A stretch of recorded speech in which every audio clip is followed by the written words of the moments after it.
آپ دیکھ رہے ہیں نیوز سیر انڈیا اور میں ہوں عرفاظ احمد ڈینگ۔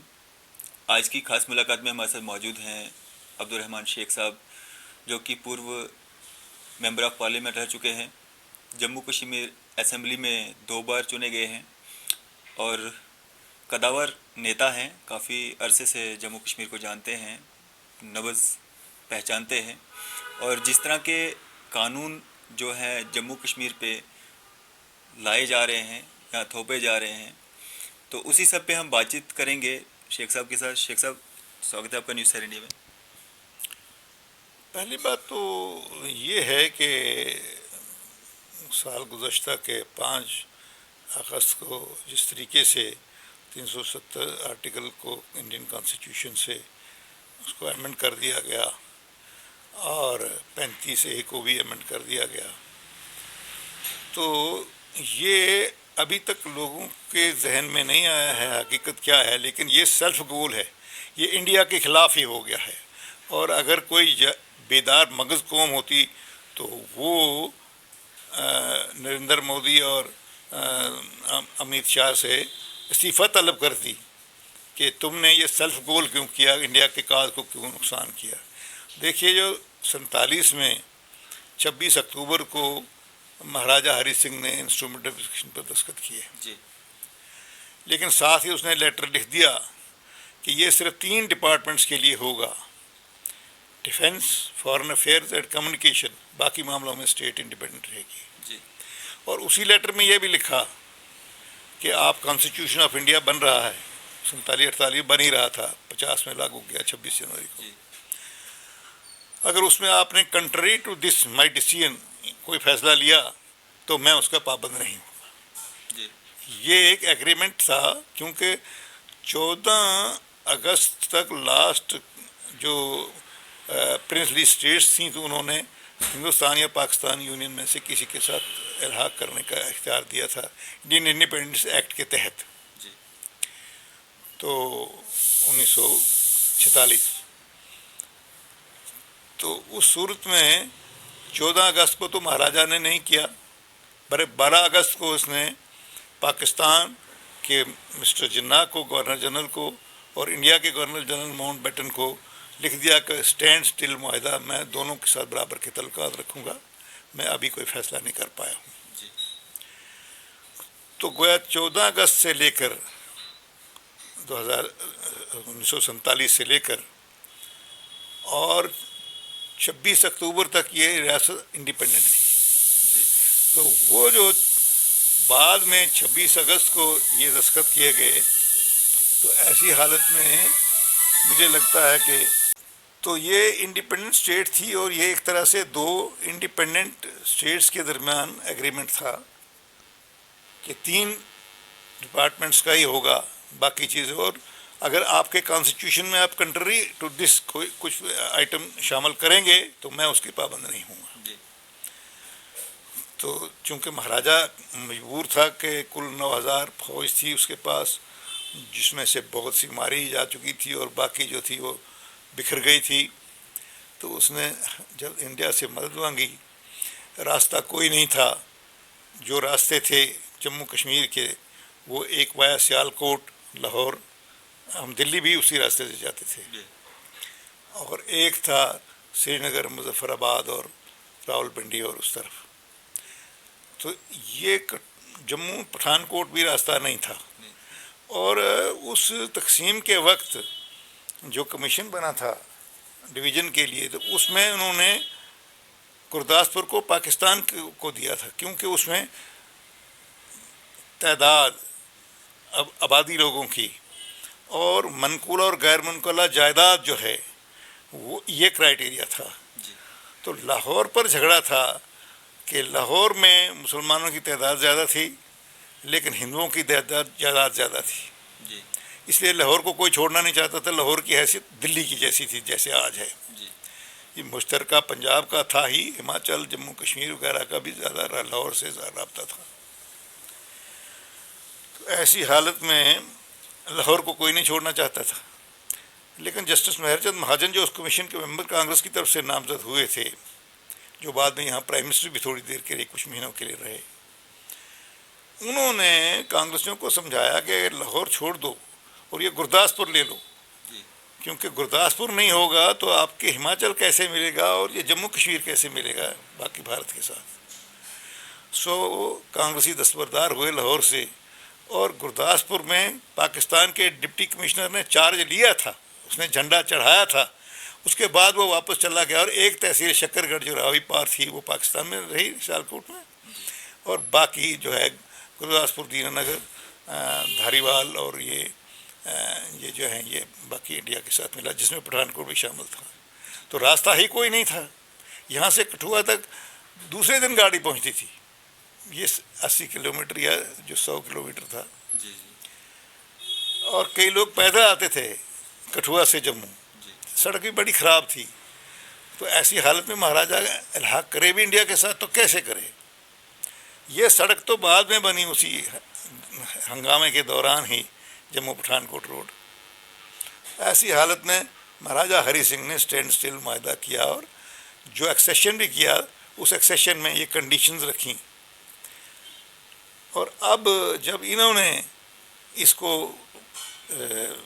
370 کو ختم کیا، 3 ڈاکومنٹس ہیں جو امپارٹنٹ ہیں، جو ایکسیشن کو ہندوستان کے ساتھ ملاتے ہیں جموں کشمیر کو. نمبر 1 مہاراجہ کا instrument of accession, number 2 constitution of India, number 3 constitution of Jammu Kashmir, جو 1956 میں بنا، 1957 کے 26 جنوری لاگو ہوا جموں کشمیر کا کانسٹیٹیوشن. اور صادق صاحب جس کے چیئرمین تھے کانسٹیٹیوئنٹ اسمبلی کے. تو ان 3 دستاویزات نے اس کو جموں کشمیر کو ہندوستان کا حصہ قرار دیا تھا. 2 تو انہوں نے انڈن کر دیے، 2 تو انہوں نے برخاست کر دیے، 370 آئین ہند کا اور جموں کشمیر کے کانسٹیٹیوشن کو. اب ایک ہی ڈاکومنٹ رہا جو مہاراجہ کا ایکسیشن ہے، اور وہ 3 چیزوں کا ہے.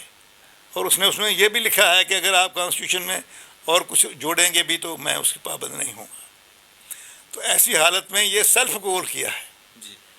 3 ڈاکومنٹس میں سے 2 کو ختم کر دیا، اور ایک جو ہے وہ کنڈیشنل ہے، تو وہی اب زندہ رہا. تو اگر ہندوستان کی قوم کے اندر کوئی بیدار مغز لیڈر ہوتے تو وہ نریندر مودی اور امت شاہ سے استعفیٰ لے لیتے ہیں، جنہوں نے ایک سیلف گول کیا ہے، انڈیا کے خلاف ہے یہ.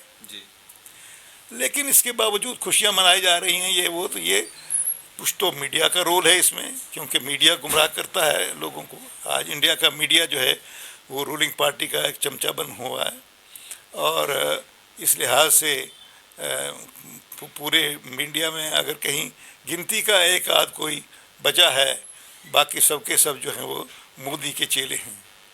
تو یہ لوگوں کو گمراہ کرتے ہیں. ادروائز یہ سیلف گول ہے، یہ انڈیا کے خلاف ہے، اور انڈیا کے لوگوں کو اس کے خلاف آواز اٹھانی چاہیے تھی کہ یہ غلط فیصلہ کیوں کیا.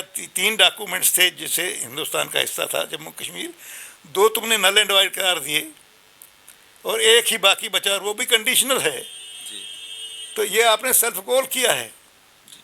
تو جس طرح سے شیخ صاحب، جس طرح سے یہ نئے قانون جو لائے جا رہے ہیں، پہلے پراپرٹی ٹیکس لایا گیا، اس کے بعد لینڈ لا لایا گیا، اس کے پہلے جو ڈومیسائل لایا گیا تھا، اس کے پہلے جو بار بار جو قانون لائے جا رہے ہیں، اور یہاں پہ جو ایک ایکسپیریمنٹل جو لیبارٹری کے طور پہ جموں کشمیر کو جو جانچا جا رہا ہے، پرکھا جا رہا ہے، یہاں کے لوگوں کو جس طرح سے لوگ جب اپوز کرتے ہیں، سڑکوں پہ آتے ہیں، بار بار لوگوں کو سڑکوں پہ آنا پڑتا ہے ہر قانون کے خلاف، تو ایسا کیوں؟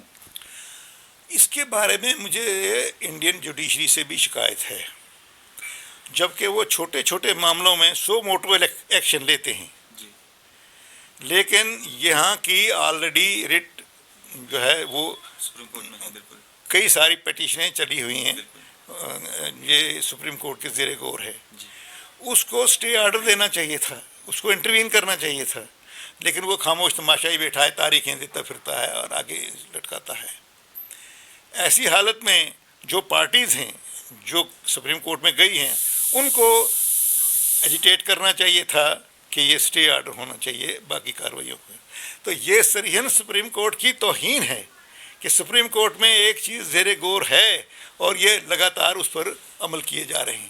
اس لیے لینڈ کے بارے میں جو ہوا، یا ڈومیسائل کے بارے میں ہوا، یا زمین خریدنے کے بارے میں ہوا، یہ سارے جو ہیں یہ کورٹ کے فیصلے کے زیر ادھین ہیں، اور اگر سپریم کورٹ بھی اس میں کسی طرح کی کوئی ادھر ادھر کرے گا تو یہ ایسا کیس ہے جو international court of justice Hague میں بھی کیا جا سکتا ہے، جی جو ملکوں کے درمیان سب سے بڑی عدالت ہے، جو سپریم کورٹ سے اوپر ہوتی ہے، جو ملکوں کے فیصلے کرتی ہے۔ جی اس کے بارے میں میری ڈاکٹر فاروق صاحب سے بات ہوئی ہے، میں نے کہا تھا آپ بھی فریق ہیں، جی لیکن آپ اسٹے آرڈر کے لیے کیوں نہیں کرتے، کیوں نہیں کرتے؟ تو انہوں نے کہا وہ 7 تاریخ کو جموں آ رہے ہیں اور مجھے ملیں گے، جی اور اس وقت اس پر چرچا کریں گے۔ غور خوض ہوگا۔ شیخ صاحب آپ کافی ماہر ہیں، پولیٹیشین، کافی پرانے پولیٹیشین ہیں آپ، تو اس طرح کی پالیٹکس جو ہے جو ان 5-6-7 سالوں میں 8-10 سالوں میں جو ہوئی ہے، اس طرح کی سیاست آپ نے پہلے کبھی دیکھی تھی یا جو یہ سیاست کی جا رہی ہے؟ اسی لیے تو میں کنارہ کشی کر رہا ہوں سیاست سے، کیونکہ آج سیاست کی بیس ہی جو ہے وہ پلٹ دی گئی ہے۔ آج کل کسی کی اہلیت، قربانی اور قابلیت اور عوامی خدمات معیار نہیں رہا ہے سیاست میں معیار رہا ہے فرقہ پرستی، ذات برادری اور بلیک منی اور ان سب چیزوں کا، اور میڈیا کی گمراہی کا۔ تو ایسی حالت میں میں کم از کم اس کا حصہ دار بننے کے لیے تیار نہیں ہوں۔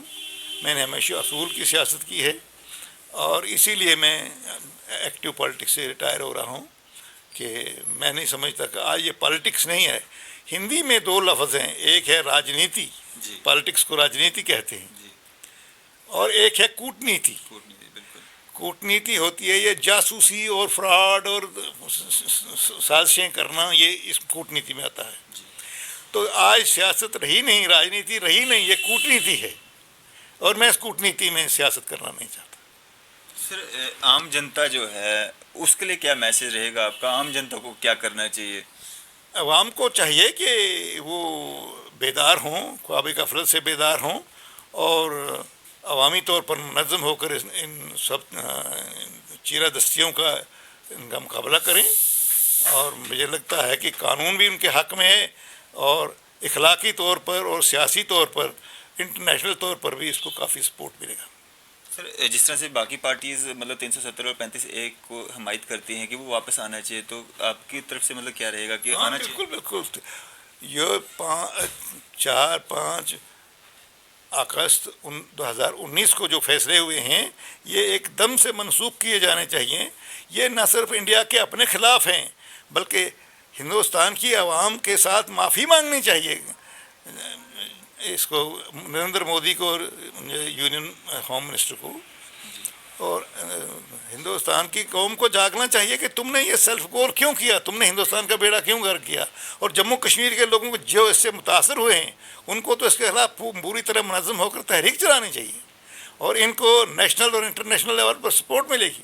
جی چلیں، شکریہ سر ہمارے ساتھ بات چیت کرنے کے لیے اور اپنا قیمتی سمے دینے کے لیے۔ یہ تھے ہمارے ساتھ عبدالرحمن شیخ صاحب، جو کہ پورو ممبر آف پارلیمنٹ رہ چکے ہیں اور 2 بار جو ہیں جموں کشمیر اسمبلی کا حصہ رہ چکے ہیں، اور ہمارا ایک گول تھا کہ ہم کسی ایک ایسے سدسیہ سے مل پائیں جو کافی پرانی، جو مہارت حاصل جن کے پاس ہو، مہارت رکھتے ہوں، پولیٹیشین پرانے ہوں، اور کافی قداور نیتا جو ہیں عبدالرحمن شیخ صاحب ہیں، اور انہوں نے پوری جانکاری جو ہے جموں کشمیر کس طرح سے جو الحاق جو انڈیا کے ساتھ ہوا تھا، پوری جانکاری جو ہے پورے ویوز ہمارے ساتھ سانجھا کی ہے، اور آپ لوگوں تک ہم نے پہنچانے کی کوشش کی ہے۔ فی الحال اسی طرح کی اپڈیٹس کے لیے آپ جڑے رہیے نیوز شہر انڈیا کے ساتھ۔ میں عرفاظ احمد ڈینگ، کیمرہ مین شاہ نواز کے ساتھ۔